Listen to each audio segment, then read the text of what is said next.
What is going on, YouTubers? Jay here from Mediatek. Today in this video, we're going to be checking out one of the Blue's latest releases, which is the G90 Pro. It is obvious to say that they named this device after the processor G90T by Mediatek, which is quite new. As a matter of fact, as I can remember right now or recall, there's about 3 or 4 devices that have this processor, so it is fairly brand new. And I have to say that this phone is quite impressive in many different ways. First of all, the pricing is at mid-range level, which is $229. And second, I do like the fact that maybe this is something Blue doesn't know, because when you go to Amazon.com and you search for the device and you look for all the carrier compatibility, this is an unlocked device. They specified that this doesn't work with Verizon, but here I have my SIM card that I pulled out for my iPhone 11 Pro Max, which is right here, and we will test this and you guys will see that in fact it is supporting Verizon. I don't know if they did something with their networks to support GSM compatible devices, and yes, I am getting service with Verizon. I'm about to show you that here in just a second. So the box is kind of colorful, I do like it, and here we're gonna check what comes inside, and you can see it says designed by Blue in Miami. Now again, I am quite surprised that they don't know that this phone actually works with Verizon, and the way I figured it out is because, well, I had curiosity. I popped in the SIM. I just switched carriers from AT&T to Verizon, and all of a sudden I get service on there, and I said, holy crap, you know, my YouTubers have to know about this, because a lot of you guys are holding back. As a matter of fact, I get a lot of messages, people complaining specifically about Verizon not supporting any of these devices. So again, this is great news. So here we have the device. Once again, here giving us some quick specifications. And yes, I already took it out of the box. I've been testing this now for the past 5 days or so. So let's go ahead and remove here the front protector. There we go. And here we have that 6.5 inch display. It has a water drop camera here on the very top, and it has somewhat thick bezels here. It has a little bit of a chin towards the bottom side. And on the left hand side here, we have the SIM tray. This time, I normally don't do this. I don't know why, but I'm gonna open it here, and you guys will see that it is a dual standby device, and supports TF cards as well. Now, most dual SIM devices that we have seen in the past, they normally disable one of the SIM card trays when you place a TF card. Well, that's not the case here with the Blue G90 Pro. You can see that you can actually insert 2 SIM cards and have the TF card as well, which is definitely great news. And here we have my SIM card, once again from Verizon. Let's go ahead and pop it in here, and in no time you guys will see that again I am getting service here with Verizon. On the right side, we have the volume rockers with the power key. Towards the bottom, we get the loudspeaker. It is only one loudspeaker.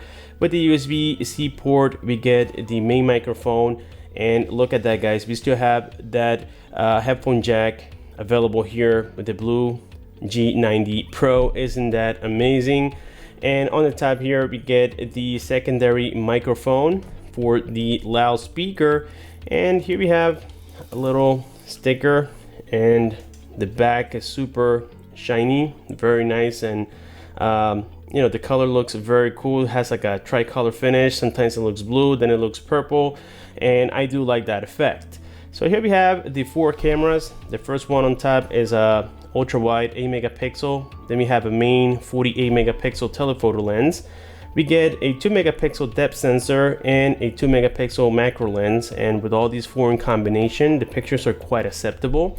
We get here a fingerprint scanner, the LED flash, and the Blue logo here towards the bottom side, and that's pretty much all we have here for the physical aspects of the Blue G90 Pro. So while this is starting up, I just pressed the power key. You can see the boot animation, very typical for Blue smartphones. So we're going to be setting this aside here for just a second, and something that we can agree on with Blue is that they include tons of accessories. So here we have the USB-C cable. Here we have the 18 watts fast charger. As you guys can tell right here, we got the specifications, very nice and clear on there. We get some earphones, I mean, I'm pretty sure the quality on these is not the greatest, but it is always nice to have it in here. And something that I really appreciated Blue doing is that now they included more like an armor case for the phone. It's not that cheap silicone transparent case. This is actually a pretty good case, as we can tell, and it's very protective, very bumpy all the way around, and I do like the design. Let me know what you guys think down below about everything that Blue has to include. They even got me here a sticker, the quick manuals, and inside here we have a screen protector, and that's about it for the accessories. Alrighty guys, so here we have the G90 Pro all set up and ready to go, and right now I have different unlocking options. One of them is the face recognition. I have a fingerprint scanner, a pattern, and also a passcode. When you first boot up the device, of course you're going to be prompted to enter either the pattern or the passcode, which I already did. And here you guys won't also notice that on the upper left hand side corner I have Verizon currently installed on here. So again, this is awesome news for a lot of you guys out there. You have several unlocking options. One of them is of course the fingerprint scanner, which is the most popular one, and also we get here Face ID recognition. So it actually works quite quickly thanks to the AI technology on the 32 megapixel front facing camera. You guys will notice how quickly it does unlock, and I have a camera here right in front of my face. Basically I do need to raise it up a little bit so that it reads my face a little bit better, but again it is super accurate, and it does unlock almost as quick as having the fingerprint placed on the back side of the phone. And talking about the fingerprint, something that I like about this is that you don't need to turn on the screen in order to get that face recognition being read. Here you can do it straight from the screen being off or on sleep mode, and it does unlock quite quickly. Just look at that. I just place my finger on there and it takes no time whatsoever. So again, when it comes here to the fingerprint scanning and the face recognition, it is doing a tremendous job. So this is Android 10 as we know already, and on top it has a blue theme on it. Now me personally, I prefer squarish icons. I don't like rounded ones, just because of the fact that most applications, even like this one right here, Coin Master, as you guys can tell, it's not optimized to be rounded. So for that reason you see all that white space around the circle, and this is one of the big reasons as to why I don't like rounded applications. A lot of you guys will definitely agree with me, including here CPU-Z. You can see it right here that again it is a squared design icon, and having it on a rounded icon, it changes the whole look of it. So of course this device comes already with the Play Store and all the Google applications. I already logged into it and everything's working very fast. And that's something about this device, guys, that thanks to the G90 Plus processor, or the G90T processor, excuse me, it is able to work very nice and snappy. This phone doesn't have any lags whatsoever. Of course, I already downloaded here some some of the games that I'm familiar with. So I got Ospo 9 and this is working great. I mean, no issues whatsoever.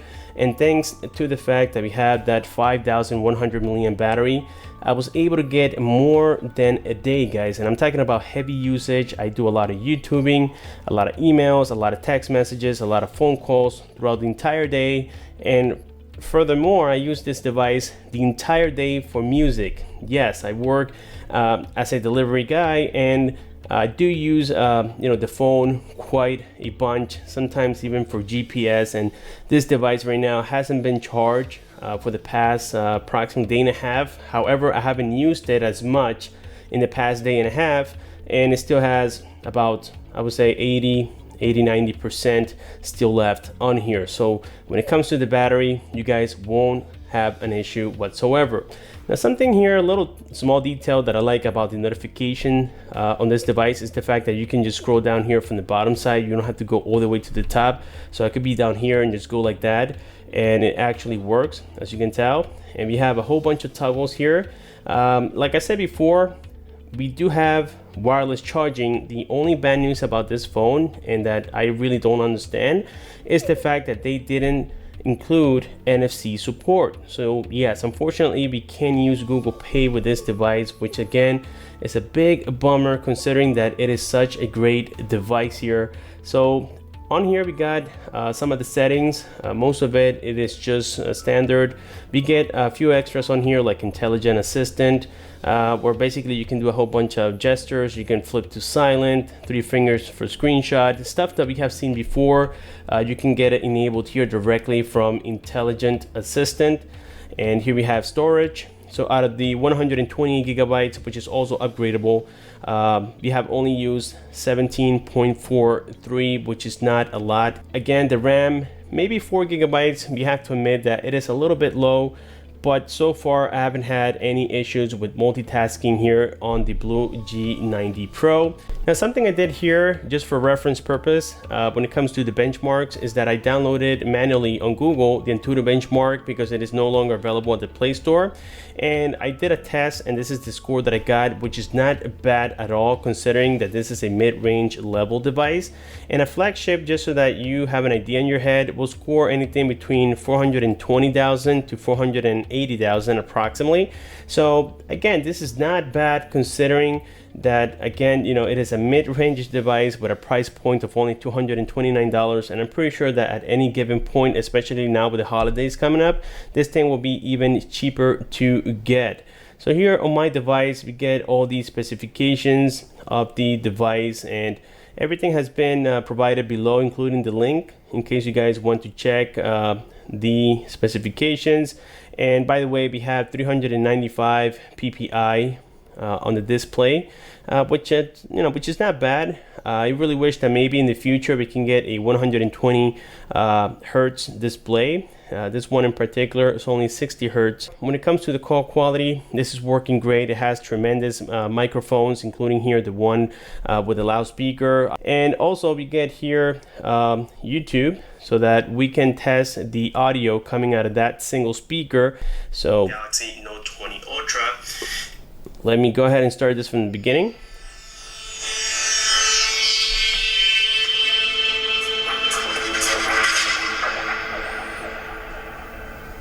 What is going on YouTube? Jay here from Mediatek. Today coming with another unboxing and comparison of a fake product, and this time it's about the Samsung Galaxy Note 20 Ultra.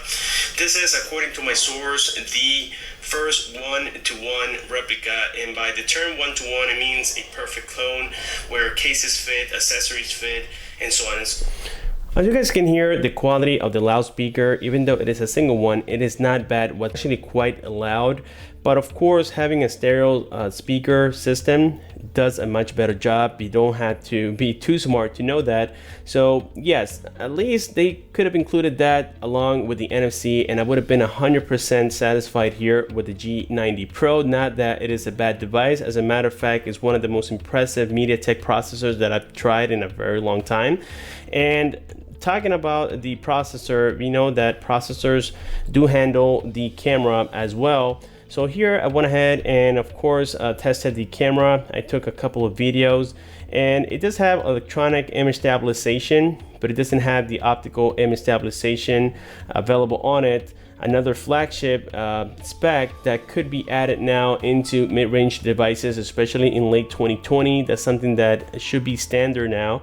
But nevertheless, the camera does a great job. Sometimes it tends to do a little bit of overexposure on pictures, but you can tweak that with the Pro mode that is available on the application here for the camera. Let's go here into more. So we have night mode, we get here the Pro mode, and by the way, I shot a picture with night mode, and it does a decent job, but the focus tends to be a little bit washed out in my opinion.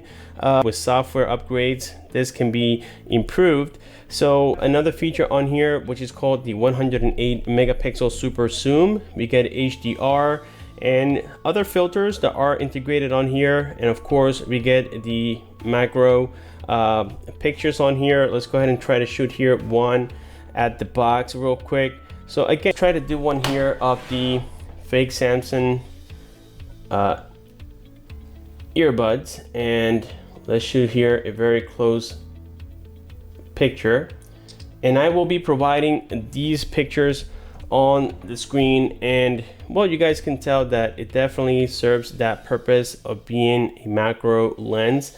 We can see a lot of the details on there, Look at that where it says by AKG. The details are definitely there, but you have to be super close to the object in order to get that good quality. So again, everything so far seems to be as advertised. I don't have that AI technology as I mentioned before. And here we have the 32 megapixel front-facing camera. And I gotta say, I look pretty good on this camera. So it's definitely one of my favorites when it comes to mid-range devices. It does, you know, pretty good job. You got here photo, beauty, you got video. You can shoot 1080p at 30 frames per second.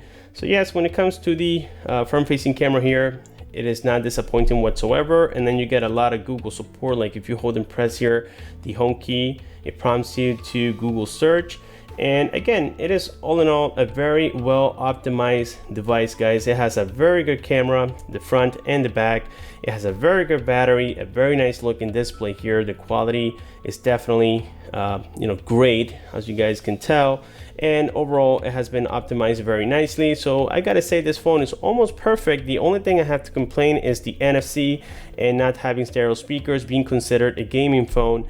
That could have been the least, but for $229, I think it's quite acceptable. Let me know down below what you guys think, especially given the fact that it supports now Verizon and it has that new G90T processor by Mediatek. So with this being said, I think that now we have completed here the unboxing and the semi-review of the G90 Pro. Let me know down below if you guys want further videos, doing more testings and other things that you might be interested in. Thank you so much for watching. Don't forget to click on the bell icon, subscribe for more, and I'll see you guys on my next one.